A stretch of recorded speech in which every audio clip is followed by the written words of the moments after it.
Welcome to the deep dive.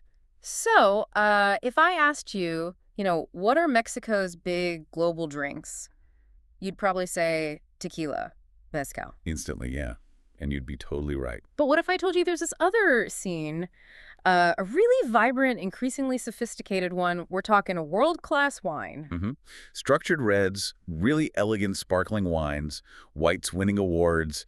It's kind of shaken up the whole wine map. It really is. And today we're doing a deep dive into this, well, surprisingly ancient but also really innovative world of Mexican wine and enoturism. We're using the sources you sent over to figure out how they pulled it off, especially given the latitude challenges. And what hits you straight away is just how resilient this whole thing is. I mean, Mexican wine isn't new. It's a living tradition going way back to the 16th century, older than pretty much anything north of the border. Okay, let's dig into that history first.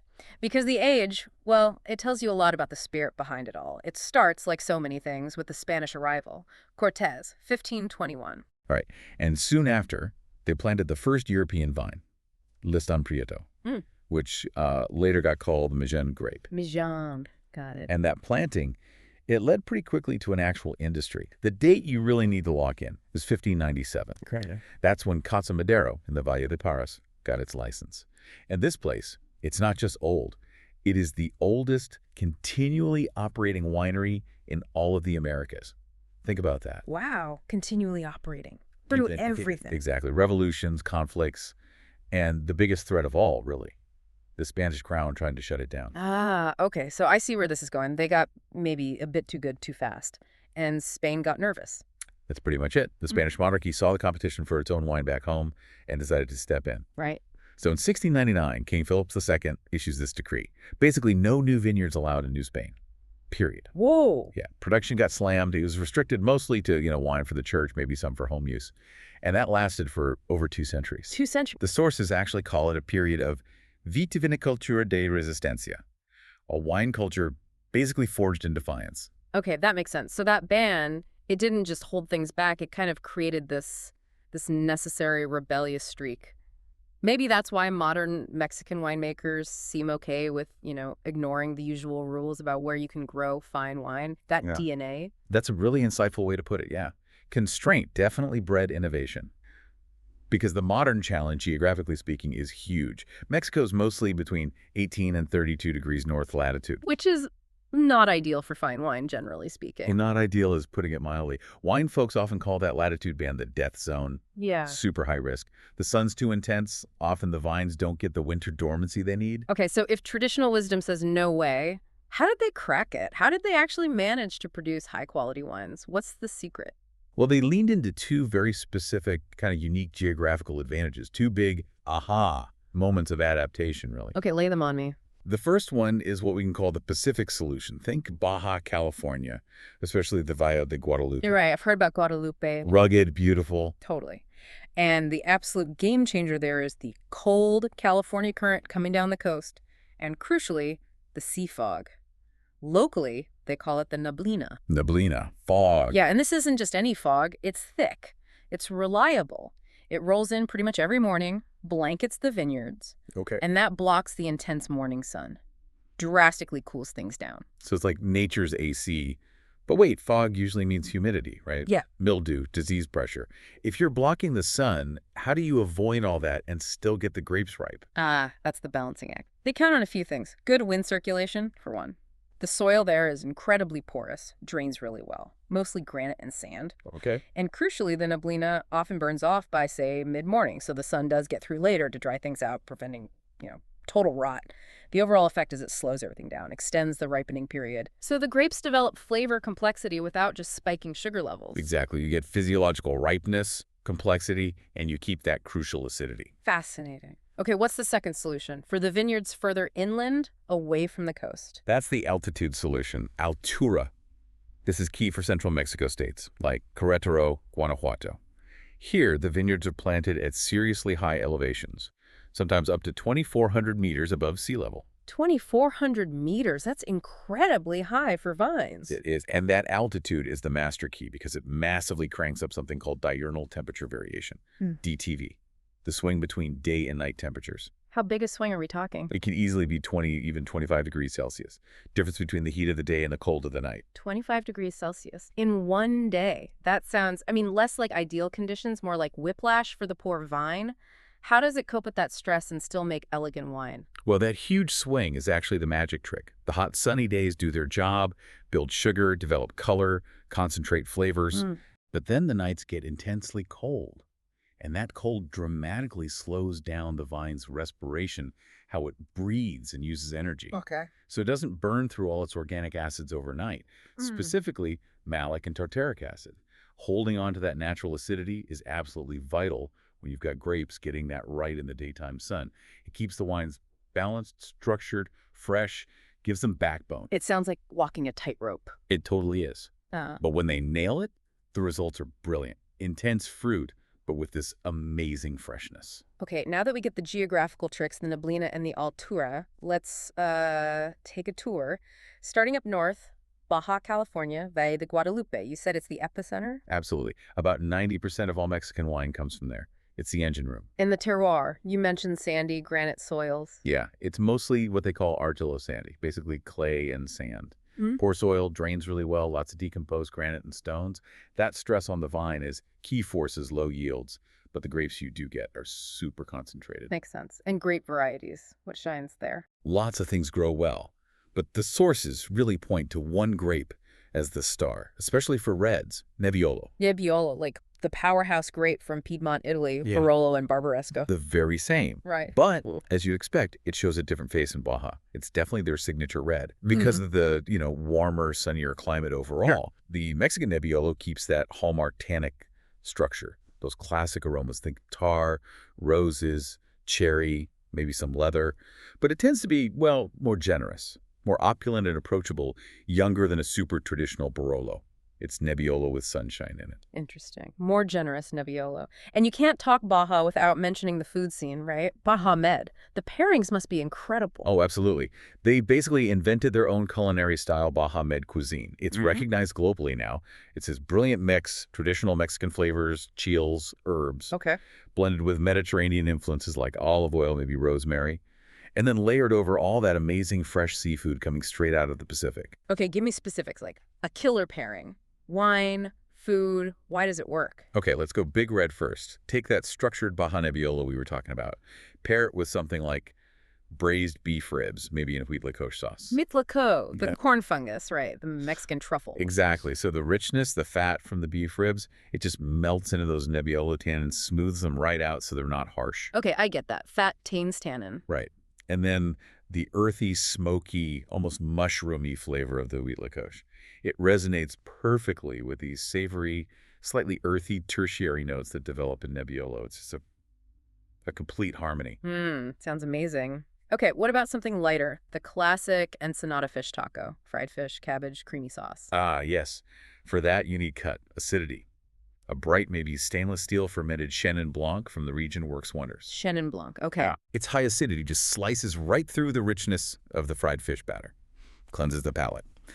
And the wine's own citrus notes, maybe some green apple or quince, they really complement the lime, the cilantro, even the little kick from the chipotle mayo often used. It brightens everything up. Perfect. Okay, so Baja is clearly the modern powerhouse. But let's rewind a bit and head east. Back to the origins, the resilience. Valle de Parras in Coahuila, Casa Madero. Home of Essex, yes, the historical heartland. Home of Casa Madero, 1597. The terroir there is different. It's continental, semi-arid, desert climate. But crucially, it's also got altitude about 1,500 meters. Still pretty high, so they get that DTV effect, too. They do. Maybe not quite as extreme as Querétaro, but significant DTV. Plus, the soils have a lot of limestone and clay. The dryness and altitude mean really healthy grapes, less disease pressure. And what grapes are really singing in Parras with that mix of history and high desert conditions? The sources mention particular success with Cabernet Franc, often showing real elegance there, and also Shiraz or Syrah, which gets really intense and structured. Deep spice, dark fruit, reflecting that sun intensity. All right, let's shift gears now to central Mexico, where it's all about altura, altitude. You mentioned Querétaro, second biggest producer. That's right. And Querétaro has really carved out a niche in something you might not immediately associate with Mexico. High-quality sparkling wine. Sparkling wine, how does that work? It's all about the altitude. Right. We're talking 2,000 meters, sometimes even higher. That extreme elevation, especially the cold nights. Preserves the acidity, right. Exactly. You absolutely need high natural acidity for good sparkling wine base. Slow, even ripening helps too. And they're serious about it. They use the traditional method. Like champagne. Second fermentation in the bottle. Yep. Second fermentation on the bottle, aging on the lees, sur latte. They mainly use Macabeo, like in Cava and Chardonnay. And the results are good, not just a novelty. Oh, definitely not a novelty. They're making seriously impressive stuff. Dry, elegant, complex, sparkling wines. You get that fresh citrus and apple, but also those lovely brioche, toasty notes from the lees aging. They really hold their own against good cavas or cremants from elsewhere. Wow. And Querétaro, isn't that also known for its enotourism? Like a whole wine and cheese route? It is. It's a whole experience. You can visit wineries like Cabas Freixenet. Yes, the Spanish giant has a big operation there, and they actually take you down into their cellars 25 meters underground where the sparkling wines are aging. Cool. And the whole route is kind of set against this amazing backdrop, the Peña de Bernal. It's this gigantic rock monolith, apparently the third largest in the world. It makes for a pretty dramatic setting for wine tasting. Definitely adds to the sense of place. What about nearby Guanajuato, San Miguel de Allende? I hear that's booming too. Guanajuato is becoming a real hub for boutique wineries, often very focused on design, art, architecture, alongside the wine. San Miguel de Allende, being a UNESCO World Heritage Site, draws a certain kind of visitor, and the wineries reflect that. What grows well there? Yeah. Still high altitude. Yep, still banking on altitude. Around 1,800 to 2,200 meters. Syrah and Malbec seem to be doing particularly well. Okay, regional pairing challenge for Guanajuato. All right, how about this? Pair a local Syrah or Malbec, something with good structure, with the classic regional dish, enchiladas mineras. Miners enchiladas. Sounds hearty. They are, usually filled with potatoes and carrots, covered in a rich guajillo pepper sauce, topped with cheese. You need a wine with enough backbone, enough tannin and fruit intensity to stand up to all that flavor and spice without getting lost. The Syrah or Malbec works perfectly. Makes sense. Now, before we wrap up the regions, what about the real cutting edge? Where are they pushing the boundaries the most? Well, they're constantly testing limits. You see experiments way up north in the deserts of Sonora and Chihuahua, really challenging heat. They're trying grapes like Zinfandel, Petit Verdot, relying heavily on super precise irrigation. Desert wine. Okay, but maybe the most technically ambitious stuff is happening down south in almost tropical conditions. States like Chiapas, Veracruz. Tropical. How on earth do you grow wine grapes in the tropics? The humidity, the lack of winter? It seems impossible, right? Yeah. It's a massive challenge. To deal with the humidity, the rain, and crucially, to kind of force the vine through its cycles without a proper winter dormancy, they're experimenting on something incredibly rare. What's that? 2 harvests per year. 2 harvests a year in a tropical climate. That sounds exhausting. For the vine, for the winemaker, what's the goal? Well, the idea is speed and maybe a certain kind of freshness.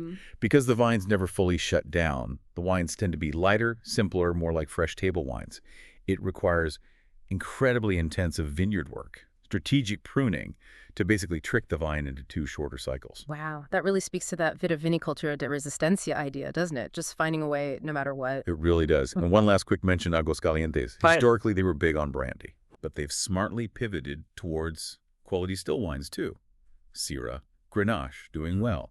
And they have a really interesting niche specialty, vinos licorosos, fortified wines, late harvest styles, using that intense sun to really concentrate sugars before picking. Okay, so this has been fascinating. As someone listening is now thinking, right, I need to go check this out myself. Let's give them some practical pointers. Timing. When's the best time to visit? Is it worth braving the heat for the harvest? Good question. It really depends what you're after. If you want the full buzz, the festivals, the grape stomping, seeing the harvest, Vindima in action, especially seeing how that Neblina works its magic in Baja during the hot months, then yes, go between July and September. August is peak party time in Guadalupe. But yeah, expect crowds. And it will be hot. Definitely hot. So if you prefer things a bit calmer, maybe cooler? Then aim for spring, say March through May. The vineyards are coming alive, what is usually lovely, or autumn. October, November. Harvest is done, things are quieter, temperatures are milder, and you can see the vines after pruning really understand the structure before the big DTV kicks in for winter. Good advice. And getting around, especially in Baja, you mentioned rugged. Yeah, this is super important for Baja, the Valle de Guadalupe. Many of the roads connecting the wineries are dirt tracks, gravel. It's basically off-roading a lot of the time. So don't just rent a standard car and hope for the best. Please don't. And definitely don't try to drive yourself after visiting a few wineries. Seriously, book a driver. Or use one of the dedicated wine shuttles. It's essential for safety and, frankly, just logistics. Let someone else navigate those roads. Right, good warning. And where to stay? Camp out among the vines. You actually can. Yeah. Lots of wineries in Guadalupe offer cool options, glamping tents, stylish eco-lofts right there on the property. Or you could base yourself in a nearby town like Ensenada in Baja. Or if you're in the center, the beautiful UNESCO city of San Miguel de Allende in Guanajuato. Lots of choices. Okay, last thing before we wrap, let's do a quick vocab check. Key terms someone should know to sound like they've been paying attention. Okay, quick fire. Mission. The historic grape, Liston Prieto, often made naturally now. Exactly. Respecting its roots. Baja Med. The food, Mexican meets Mediterranean meets Pacific seafood. Perfect. Altura. Altitude. Central Mexico, key for acidity via those big temperature swings, the DTV. Nailed it. Neblina. The fog, Baja California's natural air conditioner, cools things down, extends ripening. Excellent. And let's add one more. Tinaja. Ah, the clay pots, right, for fermenting or aging. Kind of old school meets new school. Precisely. Clay amphorae. They allow a bit of oxygen exchange, like oak, but they don't add any flavor. So you get this really pure expression of the fruit, whether it's shaped by the Altura or the Neblina. Yeah. So wrapping it all up, I think the takeaway is that Mexican wine, partly because it's still relatively small scale, has focused intensely on quality. And it's paying off. It's seen as a boutique, sophisticated player now, winning awards, impressing people, especially with those structured Nebbiolos from Baja and the elegant high-altitude sparklers from the center. They've turned challenges into unique advantages. It really is an amazing story. From, 16th century plantings and royal bands, right through to using fog and extreme altitude to make world-class wine today. It proves Mexico is way more than just tequila and mezcal, fantastic as they are. That resilience is just incredible. It really is. Which maybe leaves us with a final thought for you, the listener, to chew on. Considering all the adaptation needed, the latitude, the humidity, those crazy temperature shifts, which geographical solution do you think is more ingenious? The coastal Neblina effect in Baja, or the sheer power of Altura on the Central Plateau? Which one represents the cleverest way Mexico beat the odds? A great question to ponder next time you see a Mexican wine on a list. Definitely seek them out. Thanks for joining us for the deep dive.